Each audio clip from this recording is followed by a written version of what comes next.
Hello guys, என் பேர் Loki. Welcome back. இன்றைக்கி நம்ம பார்க்க போகிறது டிராகன் ஸ்லேயர்ஸ் பியர்லெஸ் ரெக்ரெஷனோட எபிசோடு 36. எபிசோடு 35ஓட லிங்க் கீழே டிஸ்கிரிப்ஷனில் இருக்குது, மறக்காமல் அதை பார்த்துருங்க. வீடியோ ஸ்டார்ட் ஆகிறதுக்கு முன்னாடி அந்த லைக் பட்டனை தட்டி விட்டு சப்ஸ்கிரைப் பண்ணிக்கோங்க. சரி, டைம் வேஸ்ட் பண்ணாமல் வாங்க ஸ்டோரிக்குள்ளே ஜம்ப் பண்ணலாம்.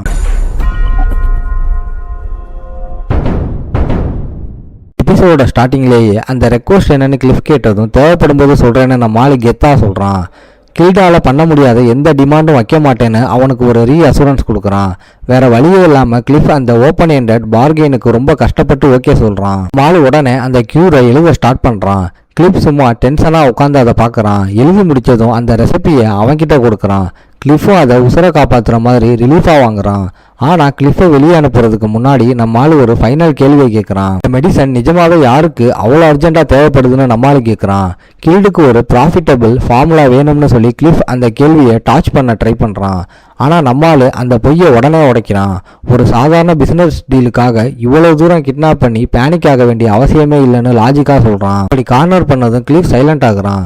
கடைசியாக அவனால் மறைக்க முடியாத அந்த உண்மையை சொல்லிடுறான்.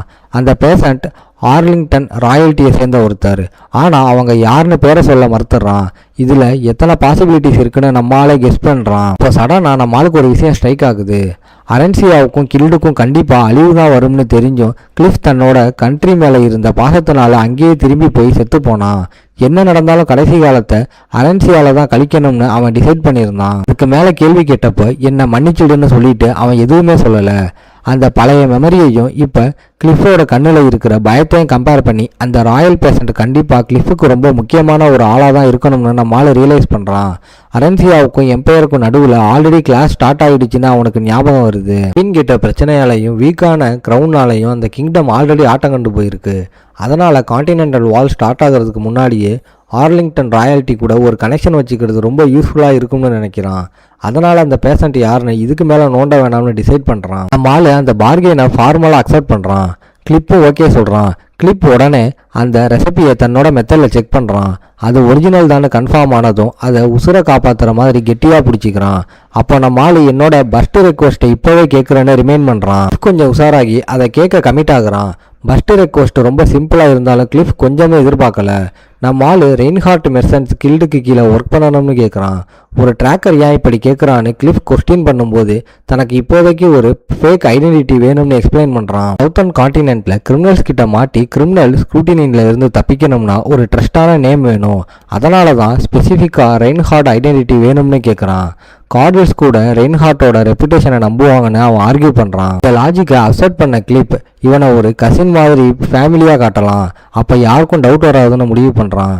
இந்த கவருக்காக ப்ராக்டிக்கலான சில டிமாண்ட்ஸை நம்மால் வைக்கிறான்.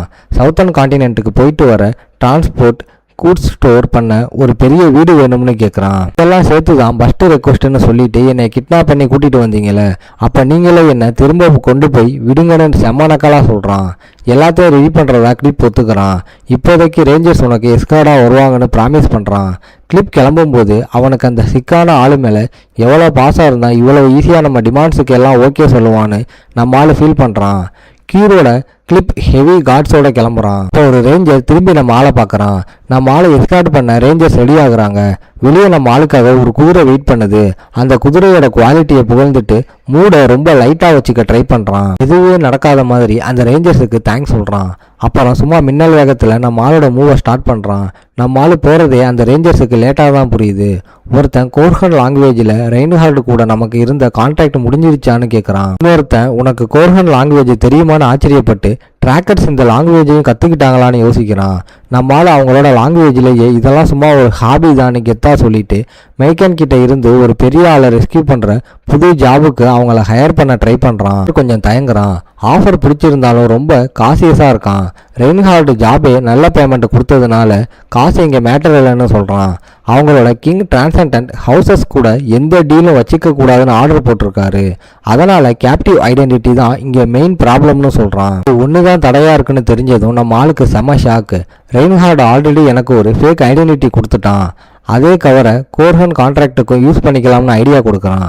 அந்த ரேஞ்சர் லாஜிக்கலாக இதுக்கு ஓகே சொன்னாலும் ஃபஸ்ட்டு நம்ம ஒரு ஸ்கோரை செட்டில் பண்ணணும்னு சொல்கிறான். கொஞ்சம் கூட வார்னிங் இல்லாமல் அந்த ரேஞ்சர்ஸ் அவங்களோட குக்ரிக் பிளேடை தரையில் குத்துறானுங்க.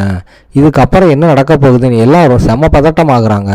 கோர்ஹன் ரேஞ்சர்ஸுக்கு குக்ரிங்கிறது வெறும் வெப்பன் இல்லை, அது அவங்களோட கெத்து, அப்புறம் அவங்க உசுரோட கலந்த பார்ட்னர்னு நம்ம ஆளுக்கு நல்லாவே தெரியும். அதனால் அவங்களுக்கு தெரியாமல் அவங்களோட குக்ரியை எடுக்கிறது சும்மா மரண அவமானம். அவங்களுக்கே தெரியாமல் அவங்களோட குக்ரியை இவன் முன்னாடியே திருடுறதுனால இவன் அவங்கள விட செம்ம மாசுன்னு ப்ரூவ் பண்ணுறான். இப்போ குதிரை மேலே உட்காந்துக்கிட்டு என்னை கிட்னாப் பண்ணதுக்கு இதுதான் பனிஷ்மெண்ட், நான் நினச்சிருந்தா உங்களை ஈஸியாக கொண்டு இருப்பேன்னு வார்னிங் கொடுக்குறான். ரேஞ்சர் செம்ம காண்டாகி நம்ம ஆளை ஒரு மான்ஸ்டர்னு கத்துறான். இவங்களுக்கு காமன் லாங்குவேஜ் நல்லா தெரிஞ்சிருக்குன்னு பழைய ஃப்ரெண்ட்ஸ் மாதிரி அவங்களுக்கு பாய் சொல்லிட்டு கிளம்புறான். ரெயின்ஹார்ட்டை விட்டுட்டு வந்தது ஃபியூச்சருக்காக ஆளுங்களை சேர்க்குற வேலையில் நம்ம ஆள் ஃபோக்கஸ் பண்ணுறான். நம்ம ஆளோட ஃபஸ்ட்டு டார்கெட் அந்த 5 ஸ்டார் நைட்ஸ் தான். கான்டினென்டல் வாரில் செம்ம ரோல் பிளே பண்ண அவங்கள சீக்கிரமே தன்னோட சைடில் கொண்டு வரணும்னு நினைக்கிறான். சான்சினர் ஃப்ளேஃப் ஆஃப் ஹர்சிஸ் மூலமாக அவங்க எல்லாரும் வல்கலால தான் படித்தாங்கன்னு கன்ஃபார்ம் பண்ணுறான். ஆனால் டைமிங் தான் இங்கே பெரிய பிரச்சனை. ஏன்னா சில பேர் ஆல்ரெடி கிராஜுவேட் ஆகிட்டாங்க, இல்லைனா மிஷினில் இருக்காங்க, இல்லை உடம்பு முடியாமல் இருக்காங்க. இப்போதைக்கு ரீச் பண்ணக்கூடிய ஆளுங்க ரொம்ப கம்மி தான். ரெய்னா அடுத்த வருஷம் வருவா. அவன் நம்ம ஃபேமிலிங்கிறதுனால ஈஸியாக அப்ரோச் பண்ணிக்கலாம்னு நினைக்கிறான். அதனால் இப்போதைக்கு நம்ம ஆளோட ஃபுல் அட்டென்ஷன் டியாகோ மேலே தான் இருக்குது. டியாகோவை தேடி போகிறான். ஆனால் அவனை செம்ம ஃபன்னியான ஒரு சுச்சுவேஷனில் பார்க்குறான். ஒரு கெத்தான நைட் மாதிரி இல்லாமல் டியாகோ ஒரு வெறித்தனமான மியூசிக் பேண்டில் பாடிக்கிட்டு இருக்கான். நான் எப்படிடா இங்கே வந்தேன்னு நம்ம ஆள் சும்மா முழிச்சுக்கிட்டு நிற்கிறான். டியாகோவை ரெக்யூட் பண்ண வந்தால் இங்கே இந்த பைத்தியகாரத்தனத்தை பார்க்க வேண்டி இருக்கேன்னு ஃபீல் பண்ணுறான்.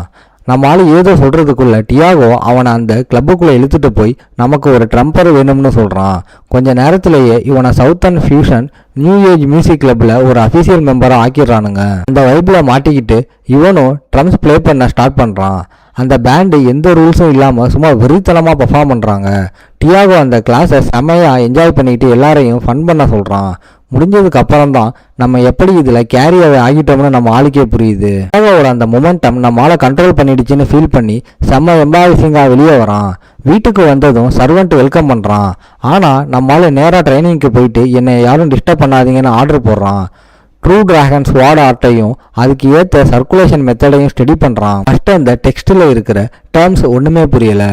ஆனால் டிரெக்டாக படிக்கும்போது தான் டர்கன் ஏன் இதை ப்ராக்டிக்கலான டிராகன் ஸ்லேயிங் டெக்னிக்ஸாக மாற்றினார்னு நம்ம ஆளுக்கு புரியுது. ஒரிஜினல் ஆர்ட்டுக்கு சாதாரண மெத்தட்ஸை விட முரட்டுத்தனமான ஆரா கான்சன்ட்ரேஷன் தேவைப்படுது. இது மனுஷங்க கூட சண்டை போடுறதுக்காக உருவாக்குனதே கிடையாது, டிராகன்ஸை கொள்றதுக்காக ரெடி பண்ணது. அதனால தான் இதோட பவர் எலிமெண்டல் ஸ்வாடுக்கு ஈக்குவலாக இருக்குது. அந்த ஸ்வாடு ரொம்ப வெயிட்டாக இருந்தாலும் அதை வச்சு ப்ராக்டிஸ் பண்ண ஸ்டார்ட் பண்ணுறான். ட்ரூ ஆர்ட்டை இமிட்டேட் பண்ண டிராகன் ஸ்லேயிங் ஃபார்ம்ஸை இன்னும் ஃபோர்ஸாக பண்ணி ஆராவை புஷ் பண்ணுறான். ஒரே அட்டாக்ல டிராகனை வீழ்த்தின ஃபீல் வர வரைக்கும் ஆராவோட டென்சிட்டியை இன்க்ரீஸ் பண்ணிக்கிட்டே இருக்கான். ஃபுல்லாக கமிட் ஆகி ஸ்வாடை சும்மா சுற்றுறான்.